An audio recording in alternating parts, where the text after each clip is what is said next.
अब हम आते हैं बौद्ध धर्म पे, जिसका जन्म गौतम बुद्ध के साथ जोड़ा जाता है। महात्मा गौतम बुद्ध, जिनका जन्म 566 ईस्वी पूर्व में कपिलवस्तु के लुम्बिनी ग्राम में एक क्षत्रिय परिवार में हुआ था, और उनके पिता शुद्धोदन शाक्यों के गणराज्यों के राजा थे, मुखिया थे, शाक्य वंश के थे। और वहाँ जो गणराज्य थे 16 जनपद, 18 जनपदों की मैं बात करता हूँ, उसका अर्थ यही है, उनमें से गणराज्यों के वे मुखिया थे। यानी एक अच्छे संपन्न राज्य के पिता से गौतम बुद्ध का जन्म हुआ। उनकी माता भी कौशल वंश की थी और वहाँ की महारानी थी, उनका नाम था माया देवी। इनसे 566 ईस्वी में गौतम बुद्ध का जन्म हुआ, जो बचपन में सिद्धार्थ कहलाते थे। याद रखेंगे, इनके बचपन का नाम सिद्धार्थ था। प्रारंभ में गौतम बुद्ध ने ऐसा कुछ चिन्ह नहीं दिखाया जिससे परिलक्षित हो कि वे दर्शन की ओर मुड़ेंगे, लेकिन जैसे जैसे समय तक गुजरता गया और सिद्धार्थ बड़े होते गए, उन्होंने समाज के बारे में सोचना शुरू कर दिया, और वही प्रश्न उनके सामने आने लगे कौतूहलवश जो अन्य लोगों के सामने थे। यानी जीवन क्या है, सच क्या है, क्या सच अनेक हैं या सच सत्य एक ही है, ईश्वर क्या है, हम यहाँ क्यों हैं, क्या जीवन क्षणभंगुर है, आदि आदि। और इन सब प्रश्नों के उत्तर सिद्धार्थ ने खोजने शुरू किए, और जब उन्हें लगा कि इस प्रश्नों के उत्तर इस व्यवस्था में रहते हुए उनके द्वारा पाना संभव नहीं है, तो उन्होंने संन्यास लेने का मन बना लिया। और 29 वर्ष की आयु में वे पत्नी और बच्चों को छोड़कर, परिवार को, राजपाट को छोड़कर वे जंगल की ओर चले गए। यह प्रक्रिया जो है, उनके जाने की प्रक्रिया, यह स्वयं में बड़ी प्रसिद्ध है और ये कहलाती है महानिष्क्रमण। महानिष्क्रमण, महान निष्क्रमण, जाना, ऐसा जाना जो स्वयं में एक बहुत बड़ी महान घटना थी। इस महानिष्क्रमण के बाद गौतम बुद्ध वर्ष दर वर्ष कई क्षेत्रों में घूमे, भटके, जंगल गए, सन्यासियों के साथ बैठे, लोगों के साथ विचार विमर्श किया, और उन्होंने सोचा कि शायद शरीर को कठिन तपस्या की ज़रूरत है, जिससे शायद उन्हें वह ज्ञान मिलेगा जिसकी खोज में वो निकले हैं। 6 वर्ष तक ये कठिन तपस्या की। साथ ही शरीर को कष्ट देने में भी उनका विश्वास था। प्रारंभिक वर्षों में उन्होंने शरीर को भी काफ़ी कष्ट दिया। कष्ट देने का अर्थ खुले बदन रहना, कष्ट देने का अर्थ बेयरफूट रहना, आदि आदि, उपवास रखना। और जब उन्होंने देखा कि इस सब से कुछ विशेष फायदा नहीं हुआ है, किसी तरह के बोध, किसी नया बोध की फीलिंग नहीं हुई है, तो उन्होंने, गौतम बुद्ध ने अंततः फिर निर्णय लिया कि अब समय आ गया है जब मैं ध्यान मग्न हो जाऊं। और उस ध्यान मग्न की प्रक्रिया के लिए उन्होंने जो जगह चुनी वह थी निरंजना नदी, उसके किनारे एक पीपल का वृक्ष, बोधि वृक्ष जिसे बाद में कहा गया, उस पीपल के वृक्ष के नीचे वह अंतर ध्यान में बैठ गए। बड़ी लंबी साधना के बाद, ध्यान के बाद, जो लगभग 49 दिन चली, 49 दिन के बाद गौतम बुद्ध सिद्धार्थ को ऐसा लगा कि उन्हें कुछ ज्ञान प्राप्त हुआ है। कुछ ऐसी अनुभूति हुई कि उन्हें इन प्रश्नों के, जो उनके दिमाग को बहुत वर्षों से परेशान कर रहे थे, इन प्रश्नों के उन्हें उत्तर मिल गए हैं। और यह घटना जो हुई थी वह आषाढ़ पूर्णिमा की रात में हुई, और इसमें कुल मिलाकर उन्होंने करीब 49 दिन जो इस ध्यान में गुजारे। और यहाँ सन्यास बनने के पीछे की भी एक छोटी सी कहानी मैं आपको बता दूं। जब उन्होंने एक गरीब को देखा, निर्धन को देखा, एक बीमार व्यक्ति को देखा, और उसके बाद एक वृद्ध को देखा, तो उनको देखकर उनको लगा कि क्या यही जीवन है? क्या इस संसार में हम इसी तरह का जीवन जीने के लिए आए हैं? तो प्रश्नों के अलावा ये जो आंखों देखी हुई घटनाएं भी उनको बहुत कचोटती थीं और उसने भी उनको विवश किया इनका उत्तर खोजने के लिए, जिसकी परिणति उस पीपल वृक्ष के, निरंजना नदी के पीपल वृक्ष के नीचे आत्मबोध, आत्मज्ञान से उनको हुआ। और यह घटना आषाढ़ पूर्णिमा की थी।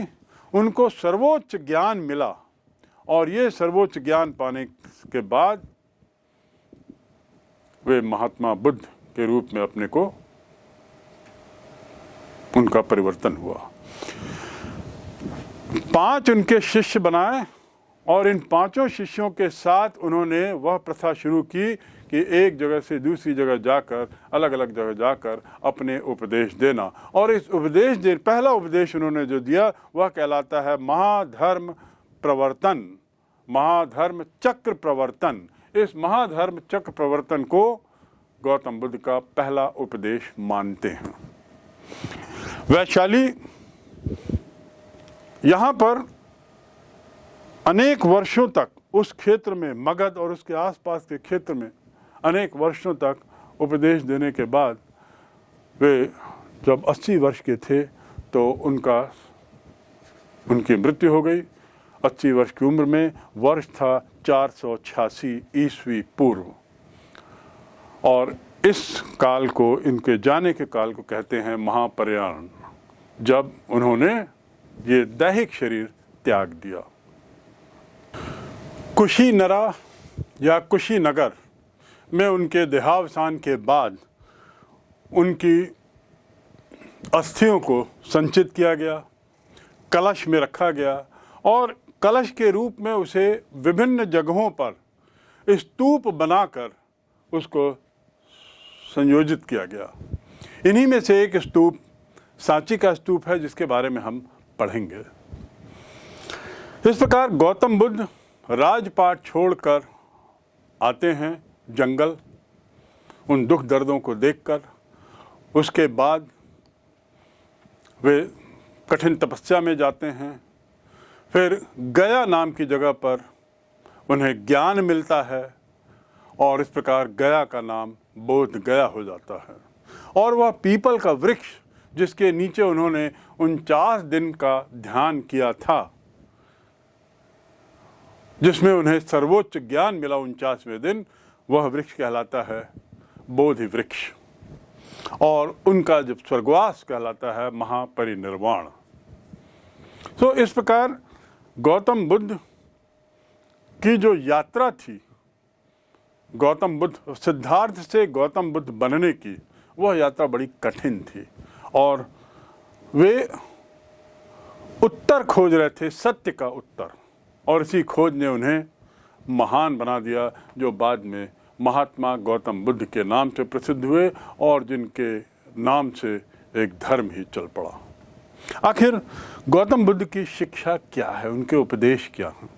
उनका जो अंतिम वाक्य था, जो उन्होंने मृत्यु के समय कहा था, वह वाक्य स्वयं में स्पष्ट कर देता है कि उनके विचार क्या थे।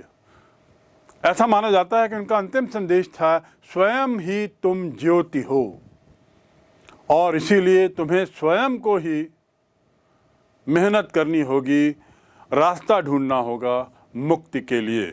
अन्य कोई आपको इसमें मदद नहीं कर सकता। यानी मुक्ति मार्ग, लक्ष्य, और उसके लिए स्वयं को तैयार करना होगा, ऐसा उनका संदेश था।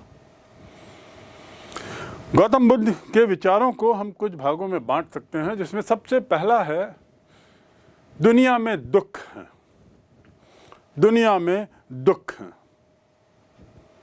सभी तरह के दुख, मोह, माया, ममता, विछोह, प्रेम, जीवन, मृत्यु, उम्र के साथ साथ वृद्धि, वृद्ध होना, चोरी चपाटी, अन्य तरीके के और जो दृश्य हैं, जो दुख कहलाते हैं, उससे आप और हम बच नहीं सकते, ऐसा गौतम बुद्ध का कहना स्पष्ट था। There are sufferings in the world. Sufferings यानी दिक्कतें, दुख। तो पहली बात तो हमको ये मानना चाहिए कि दुनिया में दुख हैं और हम आए हैं तो दुख भी हमारे साथ रहेंगे। इसमें निराशा की कोई बात नहीं, लेकिन इन दुखों के कारण है, the sufferings have their causes, इन दुखों के कारण हैं। और यदि कारणों का विवेचन करें कि आखिर क्या कारण है, तो गौतम बुद्ध के अनुसार सबसे मुख्य कारण था तृष्णा, लालसा, लोलुपता या पिपासा, पाने की इच्छा, मिलने की इच्छा, पाने की इच्छा। तो ये तृष्णा जो है उनकी नज़र में, गौतम बुद्ध की नज़र में मुख्य कारण था, किसी चीज़ के पीछे भागना। आपने मृग तृष्णा सुना होगा। मृग तृष्णा क्या होता है? जिसे अंग्रेजी में मिरेज कहते हैं। यानी सड़क में यदि हम चलते हैं तो गर्मी के समय सड़क में आपको ऐसा लगेगा कि शायद वहाँ पानी का प्रवाह हो रहा है, और हम उस पानी को पाने के लिए गर्मी में उसके पास जाते हैं, तो जैसे जैसे जाते हैं वो स्पष्ट होता जाता है कि यह केवल एक गलत वो है, यहाँ ऐसा कोई पानी नहीं है। वो गर्मी के रेडिएशन से, गर्मी के विकिरण से वहाँ पे पानी जैसा दृश्य दिखता है, और ऐसा देखते देखते हम कई मीलों चले जाते हैं और हमें पानी नसीब नहीं होता। उसी प्रकार ये तृष्णा जो है, किसी चीज़ को पाने की ललक, लालसा, और विभिन्न व्यक्तियों में ये पाने की ललक अलग अलग चीज़ों को पाने की रहती है, अलग अलग चीज़ों को पाने की लालसा है।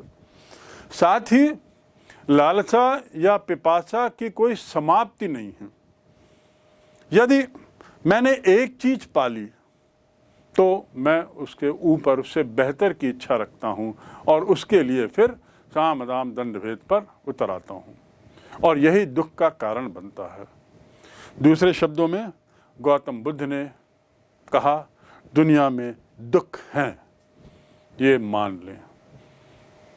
दूसरा, इन दुख के कारण हैं, इन दुखों के कारण हैं, और उनके विचार में मुख्य कारण था तृष्णा,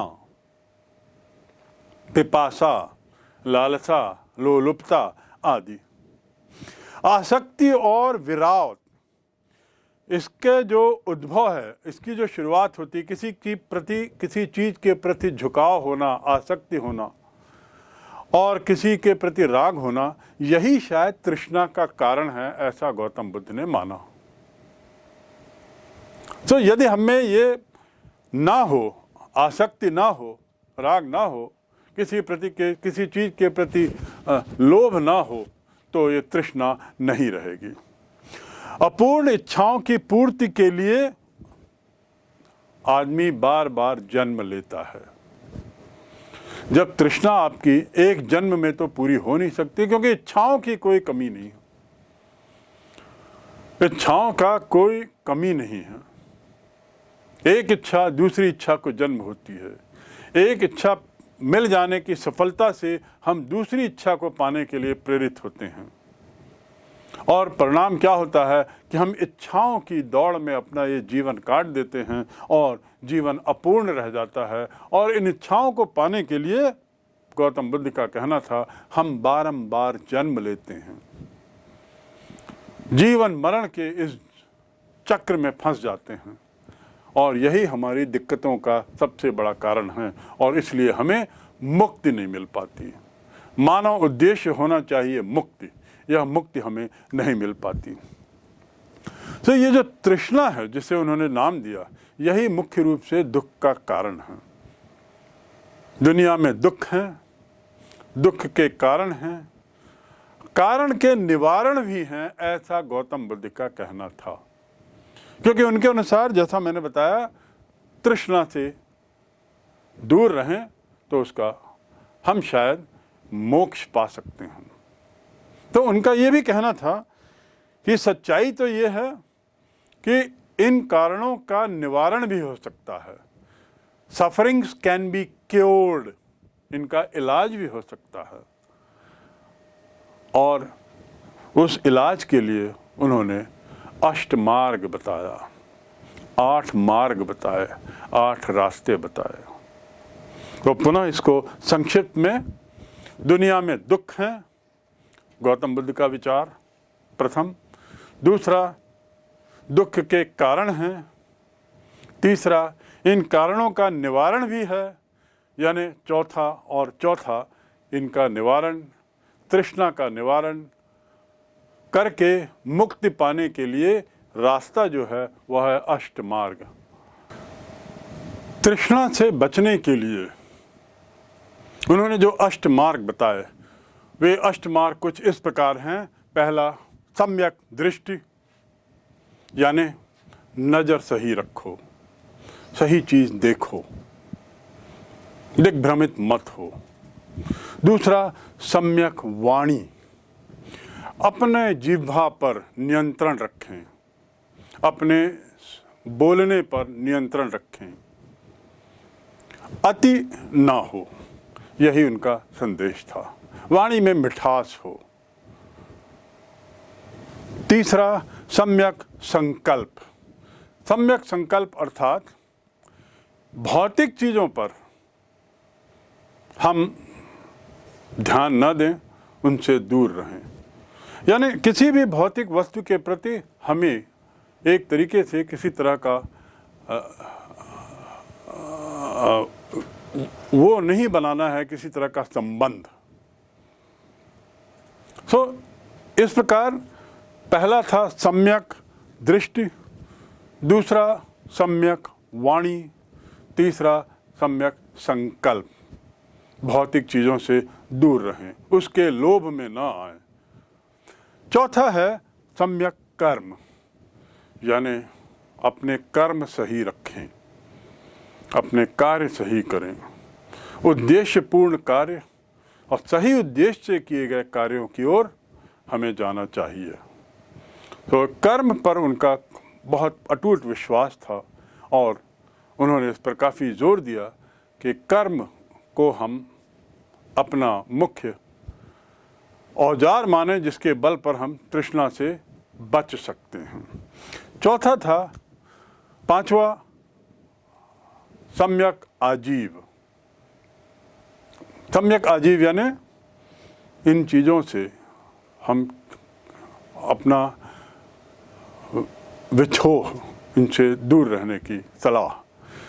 सम्यक व्यायाम और अंतिम है सम्यक स्मृति। सम्यक स्मृति यानी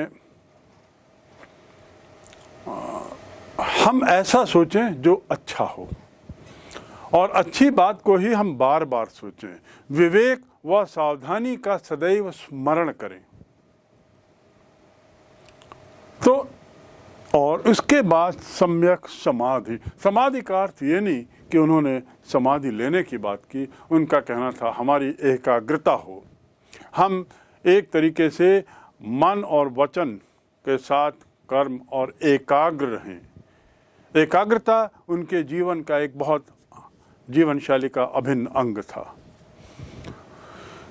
इस प्रकार गौतम बुद्ध ने इन 8 बातों को कहते हुए अष्टांग मार्ग की बात की और उन्होंने कहा कि यदि हम इनका पालन करते हैं, ईमानदारी से पालन करते हैं, तो हमें इस जीवन मरण की जो चक्र है उससे हमें मुक्ति मिलेगी और यह मुक्ति हमें निर्वाण देगी। उस शब्द को उन्होंने, उस मोक्ष को उन्होंने निर्वाण शब्द का नाम दिया। उनका ये कहना था कि हमें किसी भी चीज़ में अति नहीं करना है। आप ये देखेंगे जो 8 जो मार्ग उन्होंने बताए हैं, ये 8 मार्ग सम्यक हैं। सम्यक अर्थात मध्यम, बैलेंस्ड। अष्टांग मार्ग में उन्होंने इस बात पर जोर दिया कि सब चीज़ एक सम्यक दृष्टि से हो, उसमें शुद्धतापूर्ण नैतिकता हो और जीवन शैली भी उसी अनुसार हो।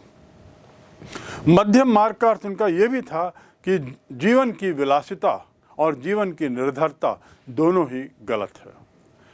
वो कहाँ एक राजकुमार थे, उन्होंने वह जीवन शैली भी जी थी और उसके बाद उन्होंने अपने शरीर को बहुत कठिन कष्ट देकर तपस्या करके भी उन्होंने प्रयोग किया और पाया कि ये दोनों जो अति है उससे कुछ मिलना नहीं। मोक्ष के लिए ये दोनों अति को तिलांजलि देकर हम मध्यम मार्ग अपनाएं, इस 8 मार्गों का पालन करें और इससे तृष्णा से हम दूर रहेंगे और तृष्णा से दूर रहने पर हमें बारंबार इस धरती पर जन्म मृत्यु के चक्र में आने से हम बच सकते हैं। 4 आर्य सत्य, उसके बाद अष्टांग मार्ग, उसके बाद 10 शील। 4 आर्य सत्यों में उन्होंने जो दुख की बात की, दुख से निवारण का उन्होंने जो अष्टांग मार्ग में तरीका बताया, उसके बाद उन्होंने 10 शील की भी चर्चा अपने सिद्धांतों में की। और वे 10 शील हैं, सर्वप्रथम अहिंसा, उसके बाद सत्य, फिर अस्तेय, अस्तेय यानी चोरी ना करना, तत्पश्चात अपरिग्रह यानी किसी तरह का धन संचय न करना, धन से दूर रहना, धन के लोभ से दूर रहना, उसके बाद ब्रह्मचर्य, 5वां 6वां नृत्य व संगीत का त्याग, सुगंधित वस्तुओं का त्याग, असमय भोजन का त्याग, कोमल शैया का त्याग और कामिनी कांचन का त्याग। इस प्रकार 10 शील भी उनके विचारधारा का, उनके उपदेशों का हिस्सा थे। 10 शील के अलावा उनके कुछ अपने सिद्धांत भी थे, कुछ अन्य बातों पर भी उन्होंने प्रकाश डाला और अपने विचार रखे, जिसमें सर्वप्रथम है क्षणिकवाद, यानी जीवन जो है वह क्षण भंगुर है, जीवन सतत नहीं है। या दुनिया में जो भी चीज़ है वह क्षण भंगुर है, नश्वर होती है, वह अजेय या सतत रूप से उपस्थित उपलब्ध होने वाली चीज़ नहीं है। दूसरा अनीश्वरवाद, उनका विश्वास था कि ईश्वर जैसी ऐसी कोई चीज़ नहीं है, तो इसे कहते हैं अनीश्वरवाद। ईश्वर की सुप्रीम, ईश्वर की सत्ता पर उनका विश्वास नहीं था। तीसरा है कर्मवाद, कर्मवाद यानी कर्म की अपनी महत्ता है, कर्म ही एक ऐसा रास्ता है जिसके बल पर हम उस मुक्ति को प्राप्त कर सकते हैं जिसके रास्ते, अन्य रास्ते गौतम बुद्ध ने सुझाए। अनात्मवाद, अनात्मवाद यानी एक और जहाँ उनका ईश्वर की सत्ता पर विश्वास नहीं था, दूसरी ओर उसी के साथ साथ उनका आत्मा जैसी चीज़ों पर विश्वास नहीं था। उनका कहना था ये आत्मा जैसी चीज़ कुछ नहीं होती। और उसके बाद पुनर्जन्म, पुनर्जन्म जहाँ गौतम बुद्ध ने स्पष्ट रूप से ईश्वर की सत्ता और आत्मा पर अविश्वास जताया, पुनर्जन्म में उनका विश्वास था। लेकिन उनका कहना था कि जब व्यक्ति अपने कर्म के बल पर पुनर्जन्म लेता है तो आत्मा उसका कैरियर नहीं बनती, आत्मा उसका माध्यम नहीं है। उसके कुछ और कारण हो सकते हैं, उसके कर्म, लेकिन आत्मा से उसका कुछ लेन देन नहीं, क्योंकि व्यक्ति के साथ आत्मा समाप्त हो जाती है, व्यक्ति की मृत्यु के साथ आत्मा भी खत्म हो जाती है। तो इस प्रकार गौतम बुद्ध के जो उपदेश हैं, जो सिद्धांत हैं, मूल रूप से 4 आर्य सत्य, उसके बाद अष्टांग मार्ग, उसके बाद 10 शील और अंत में उनके कुछ सिद्धांत। गौतम बुद्ध के सिद्धांतों की बात करने पर ये बात हमको ध्यान रखनी पड़ेगी कि उनके पूरे सिद्धांतों का एक मूल तत्व था, और उस तत्व में यह निहित था कि एक वस्तु के विनाश के बाद ही दूसरी वस्तु जन्म लेती है। यानी कोई भी चीज़ अनंत नहीं है, कोई भी चीज़ सतत रूप से नहीं रहती, नश्वर है, एक न एक दिन नष्ट होती है और उसके बाद ही दूसरे का जन्म होता है। उसके विनाश के बाद ही उसकी उत्पत्ति होती है। और जिस चीज़ की उत्पत्ति हुई वह तब तक रहती है जब तक कि उसकी आवश्यकता हो, जब तक कि उसकी ज़रूरत हो। यानी उन्होंने एक तरीके से कार्य और कारण में संबंध बताने की कोशिश की, उसमें संबंध बताए। यही कार्य और कारण के संबंध के सिद्धांत को, गौतम बुद्ध द्वारा दिए गए सिद्धांत को हम कहते हैं प्रतीक समुत्तवाद। प्रतीक समुत्तवाद में यही कहा गया है, जो उनका मूल तत्व है उनके सिद्धांतों का, उनके विचारों का, कि सब चीज़ नश्वर हैं। गौतम बुद्ध के उपदेश, उनके विचार, उनकी सोच जानने के बाद एक बिंदु और जिस पर गौतम बुद्ध का क्या कहना था वह थी जाति प्रथा। जाति प्रथा के वे सख्त विरोधी थे और वास्तव में देखा जाए तो बुद्ध धर्म का जो जन्म ही हुआ उसकी नींव इस जाति प्रथा पर थी, जिसने समाज को कई वर्गों में बांट दिया था। गौतम बुद्ध का कहना था कि निर्वाण जो है वह इसी जन्म में हो जाता है, यानी मोक्ष इसी जन्म में मिल जाता है, और महापरिनिर्वाण मृत्यु के बाद। ये दो शब्दों का उपयोग गौतम बुद्ध करते हैं और कहते हैं कि निर्वाण व्यक्ति अपने कर्म के आधार पर इसी जन्म में पा सकता है। यह विचार वैदिक परंपरा के, तत्कालीन वैदिक परंपरा के बिल्कुल खिलाफ थी, जहां पर वैदिक परंपरा के अनुसार आदमी अपने कर्मों के आधार पर उसकी आत्मा यदि सत्कर्म किया हो तो परमात्मा से मिल जाती है, अन्यथा वह चक्र चलता रहता है। तो पुनर्जन्म से मुक्ति को लेकर गौतम बुद्ध और तत्कालीन वैदिक विचार में बड़ा अंतर था। अब हम आते हैं गौतम बुद्ध के उस व्यवस्था पर जिसके आधार पर उन्होंने धर्म, अपनी सोच, अपने उपदेशों के विस्तार का प्रयास किया।